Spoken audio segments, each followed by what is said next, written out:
Hello and welcome to Kloeker's Education Foundation, providing quality content for amazing teachers and students. If you're joining us from a previous lesson or previous video, welcome back. And if this is your first time, we're glad you're here.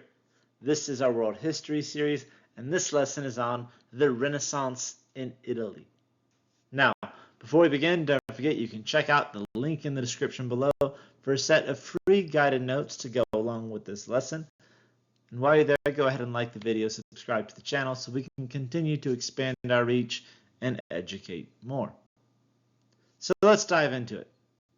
The Middle Ages are over. They are gone. They are donezo. Bye, Felicia. They are out. Okay, Elvis has left the building. England, France, and Italy are all starting to evolve with their own unique cultures. We, of course, see the revival of culture. We see the return of people coming back to the cities, which is huge and important for the Renaissance. We still see the church as super powerful, and we begin to see different writers and artists expressing their own new ideas based and inspired on the past. So what is the Renaissance? Well, the Renaissance is a rebirth in art, in writing, architecture, learning, and culture, trying to bring back the life, the culture of classical Greece, classical Rome. In doing so, they innovate, they complete something entirely new, better, and improved in the realms of art, as in traditional art we think about, paintings, sculptures, but also in architecture and in literature. And part of that is because of the printing press. It's going to start in Italy, and it's going to spread out from Italy into the rest of Europe, and it's going to last just about 300 years in this era of rebirth. Why is Italy the birthplace of the Renaissance? Well, there's three distinct advantages. Number one, the city-states and their structures. Because of the Crusades, the Crusaders went through Italy and then used Italy as a launching point to the Middle East. This overseas trade is going to be hugely instrumental because when they come back, they stop in Italy first. All the money is being spent in Italy. Northern parts of Italy are going to be super close together. When we talk about cities, the proximity is going to be very urban. The rest of Europe is still super spread out, and so we don't see the cities popping up as frequently as we do in Italy. The cities are places where people are, of course, exchanging ideas. They are the hubs for culture. They're the hubs for intellectual revolution. The plague had swept through, and while some cities and towns were decimated, some were remarkably unscathed. And so the survivors could demand higher wages because there were not as many skills and tradesmen in Italy during this time. And of course, merchants had a lot of money. They can't really expand physically. There's lots of competition when we talk about the markets, and so they put that money into the arts. You can see here how fractured the Italian geography is. The Kingdom of Sicily dominating the south of Rome, of course, in the middle, and the Papal States, or the Papacy, and then all of the northern major cities. And you can see the city-states.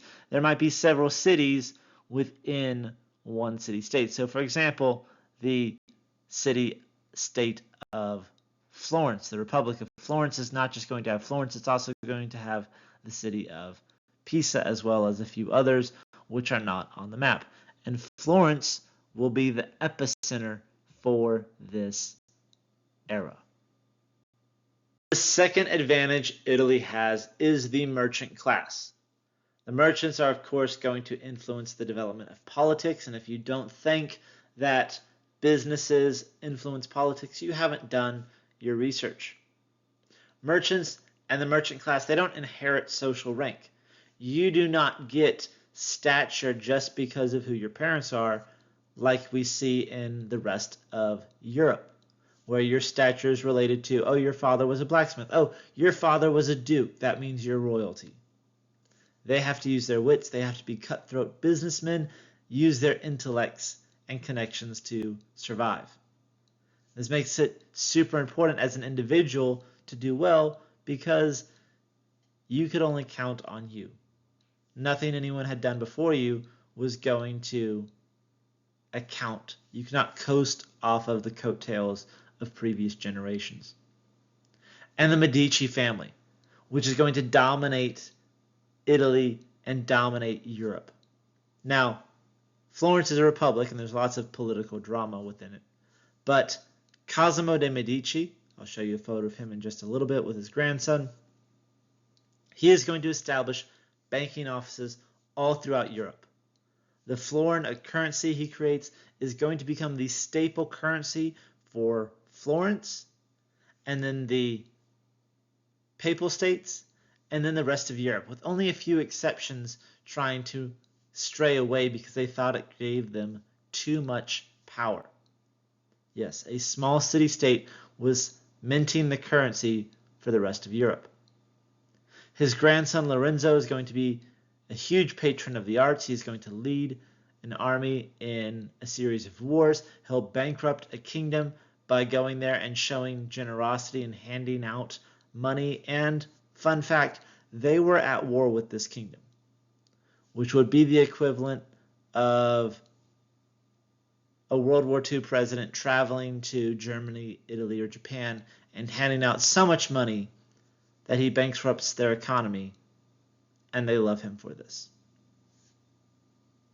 This family, so instrumental. Cosimo de' Medici is going to put so much in play that his grandchildren and great-grandchildren will impact the rest of Europe. Their family crest, a golden shield with used to be 6 red balls smashed into it, and then the 6th became a blue ball with the fleur-de-lis on it after they put one of the children in a marriage pact with the French, and Catherine de' Medici is going to change the history of France. She revolutionizes French cuisine. And so let's take a look at the 2 men that played a huge role in impacting Europe for over 300 years. Cosimo de' Medici on the left and Lorenzo the Magnificent de' Medici on the right. You can see they are not dressed to the nines. They're very simply dressed, very modest in their appearance.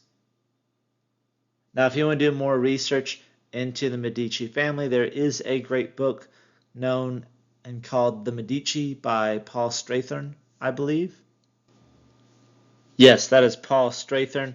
He has a great book on the Medici as the godfathers of the Renaissance. I 10 out of 10 recommend, if you want to learn about the Medici and the Renaissance, to check out that book. It's beautifully written. And the third advantage of Italy is the heritage to ancient Greece and Rome. Renaissance artists looked down on the art and literature of the Middle Ages. It's very basic and simplified. They astride to something greater. They wanted to revive the learning, the architecture, the arts of the Greeks and the Romans. And for the Italian city-states, the ruins of Rome are very close by. They're able to travel. Many of the Greek manuscripts made their way back to Rome after the Crusades. And so Rome became a huge point when we look at the arts for inspiration of the artist. Now, of course, that will end in 1527 because the Holy Roman Empire / the King of Spain will sack the city. But 300 years of inspiration is pretty recent and pretty great. Now, we do see an intellectual movement, this influence of the classic ideas known as humanism, focusing on human potential, human achievement, popularized with history, literature, the philosophy, also known as the humanities. You may have heard that in your school. But it also has an emphasis on worldly pleasures, that you could enjoy life without offending God.